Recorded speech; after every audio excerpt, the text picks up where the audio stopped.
बिस्मिल्लाहिर्रहमानिर्रहीम। Operating system and computer network की series को हम फॉलो कर रहे हैं और उसमें हम ओएसआई मॉडल को डिस्कस कर रहे थे। ओएसआई मॉडल में application layer, presentation layer, session layer को डिस्कस करने के बाद अब हम ट्रांसपोर्ट लेयर को डिस्कस कर रहे हैं जो मिडल लेयर बनती है। ट्रांसपोर्ट लेयर में अभी तक हमने जो चीज़ें डिस्कस की हैं उसमें हमारे पास सर्विस पॉइंट एड्रेसिंग, सेगमेंटेशन और रीअसेंबली और लास्टली हमने कनेक्शन कंट्रोल को डिटेल से देखा था। किस तरह कनेक्शन ओरिएंटेड से क्या मुराद है, इसमें इस लेयर की क्या जिम्मेदारियाँ और कनेक्शन लेस तरीक़ाकार में इस लेयर की क्या जिम्मेदारियाँ हैं।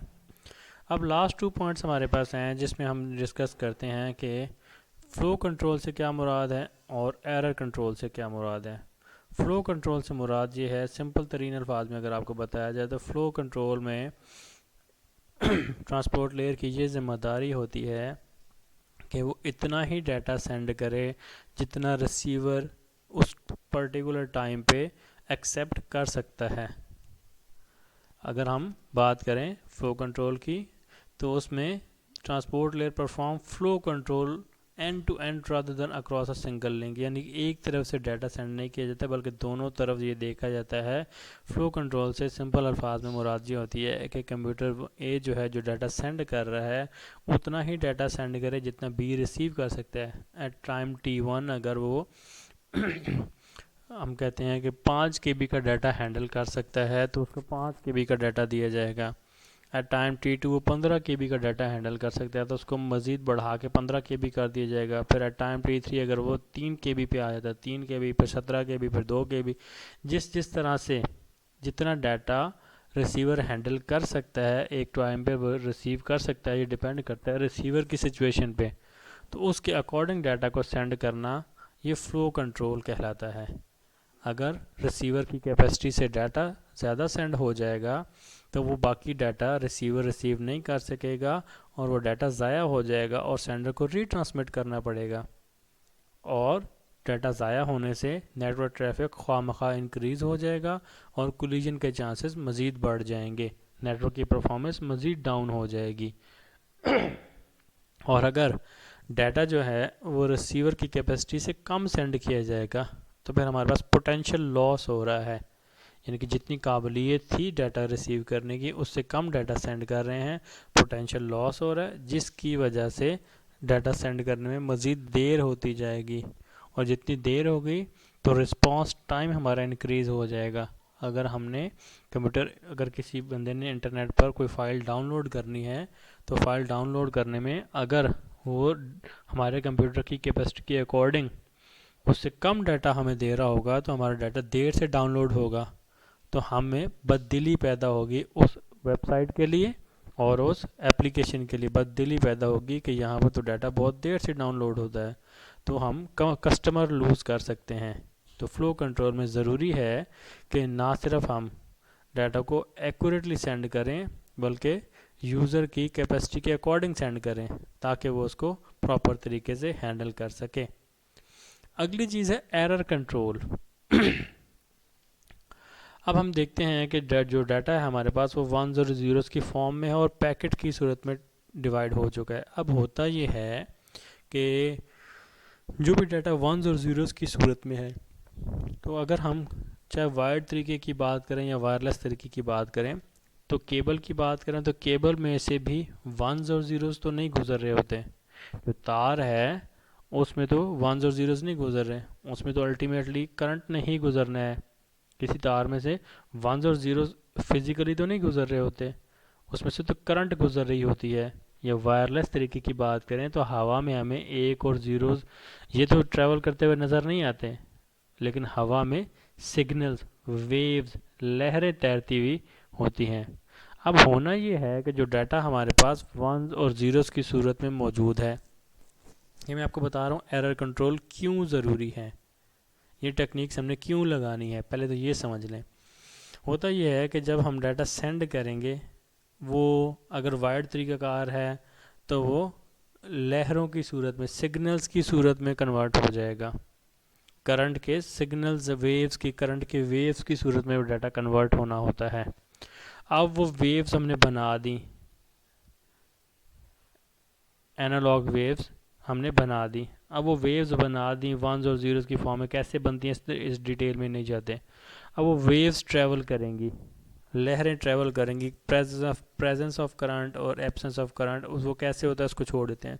अब वो वेव्स ट्रैवल कर रही हैं, वेव्स लहरें ट्रैवल कर रही हैं। अब अगर वो तार जो है अगर आपने फिजिकल ट्रांसमिशन मीडियम पढ़े हों तो आप देखते हैं कि वो जो तार है वो कहीं से गुजर रही है पानी की मोटर के पास से, या बिजली के हैवी तारों के पास से, या इवन के आसमानी बिजली चमकने से भी अब क्या होगा, वो उससे भी वेव्स प्रोड्यूस होती हैं, पानी की मोटर से भी वेव्स प्रोड्यूस होती हैं, जो हाई टेंशन वायर्स होती हैं बिजली की उनसे भी वेव्स प्रोड्यूस हो रही होती हैं, आसमानी बिजली चमक से भी बहुत तेज़ और बहुत एक्यूट वेव्स पैदा होती हैं। वो वेव्स हमारी तार के अंदर दाखिल हो सकती हैं, क्योंकि हमारे पास जो तार है जैसे कि ट्विस्टेड पेयर केबल है या दूसरी हैं, तो इसमें तो वो वेव्स दाखिल हो सकती हैं। अब वो वेव्स अगर दाखिल हो जाएंगी हमारी तार के अंदर, तो हमारी तार के अंदर भी वेव्स ट्रैवल कर रही थी जो वंस और ज़ीरोज़ को रिप्रेजेंट कर रही थी। अब बाहर से भी वेव्स आ गई, अगर तो वो वेव्स हमारे डाटा को फिर डैमेज करेंगे। डैमेज से मुराद ये है कि या तो हमारे डाटा वेव्स में अगर वो उसकी वेव लेंथ हमारे डाटा की वेव लेंथ के साथ मैच कर जाएगी, तो हो सकता है वो किसी भी ज़ीरो को वन कर दे, या अगर वो वेव लेंथ मैच नहीं करेगी तो किसी वन को ज़ीरो कर देगा।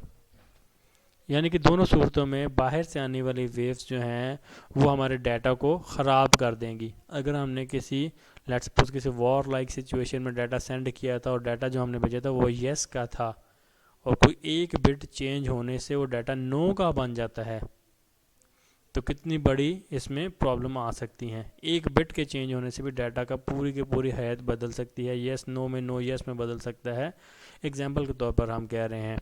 या अगर हमने किसी अकाउंट बैंकिंग के एग्जांपल ले लें, तो किसी के अकाउंट में अगर हमने 1 करोड़ रुपए जमा करवाया था किसी ने, और एरर की सूरत में उसने 1 को ज़ीरो कर दिया, तो कितना बड़ा फ़र्क पड़ गया इसमें।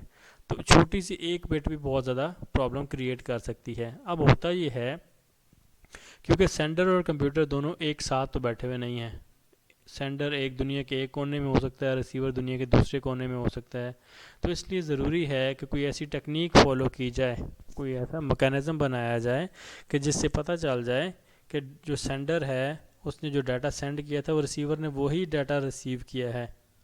अब ये कैसे पता चलेगा, उसके लिए मुख्तलिफ़ टेक्निक्स मौजूद हैं, जिनको हम कहते हैं एरर कंट्रोल। तो वो टेक्निक ट्रांसपोर्ट लेयर यहाँ पर अप्लाई करेगी। जब डाटा सेंड किया जा रहा होता है, फॉर एग्जांपल मैं आपको एग्जांपल देता हूँ कि जब डाटा सेंड किया जा रहा होगा तो उस वक़्त कुछ टेक्निक अप्लाई कर दी जाएंगी, जैसा कि मैं आपको ये दिखाता हूँ। अब यहाँ पर अब आपको मैं दिखाता हूँ कि एक तरीकाकार है जिसे हम कहते हैं पैरिटी चेकिंग।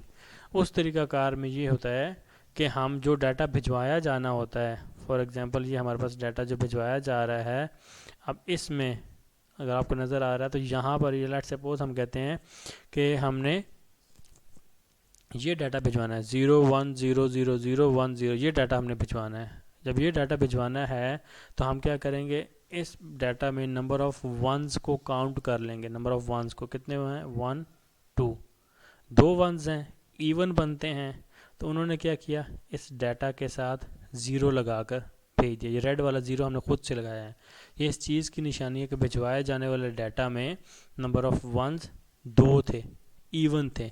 अब क्या होगा, अब ये डाटा जब जाके दूसरी जगह पर रिसीव होगा, बाकी सारी चीज़ों को छोड़ दें, ये डाटा जब दूसरी जगह जाकर रिसीव होगा तो रिसीवर भी रिसीव किए गए डाटा में से नंबर ऑफ़ वंस गिनेगा 1 2, उसने देखा 2 वंस हैं, इवन है, तो यहाँ पर ज़ीरो होना चाहिए, ज़ीरो ही है, तो इसका मतलब है डाटा ठीक रिसीव हो गया।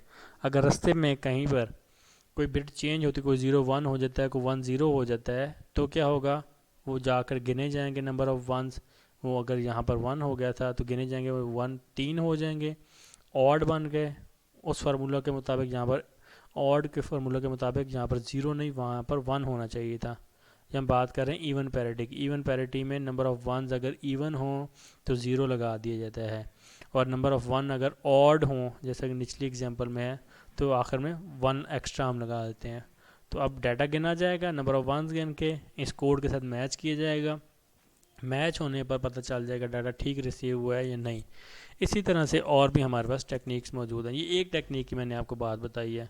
तो यहाँ पर अब हम ट्रांसपोर्ट लेयर में एरर कंट्रोल कोई भी टेक्निक को अप्लाई करेगी और अप्लाई करके साथ में कोड लिख देगी, और वो सारा जो डाटा है वह पैकेट में बंद होगा। ये डाटा जब जाकर रिसीवर के पास रिसीव होगा, वो उस डाटा को निकाल के देखेगा और उसको इसी टेक्निक के मुताबिक, पैरिटी है, even parity, odd parity, CRC, checksum, बहुत सारी और टेक्निक्स हैं, जो भी टेक्निक लगाई होगी वो टेक्निक वो भी लगाएगा और चेक करेगा इस डाटा के अकॉर्डिंग ये फार्मूला जो है ये दोनों मैच कर रही हैं बातें। अगर मैच कर रही होंगी तो डाटा ठीक रिसीव हुआ, उसको एक्सेप्ट कर लिया जाएगा। अगर रिसीव नहीं होगा तो फिर हम उसको उस पैकेट को डिस्कार्ड कर देंगे। तो ये एरर कंट्रोल की अगली जिम्मेदारी है ट्रांसपोर्ट लेयर की।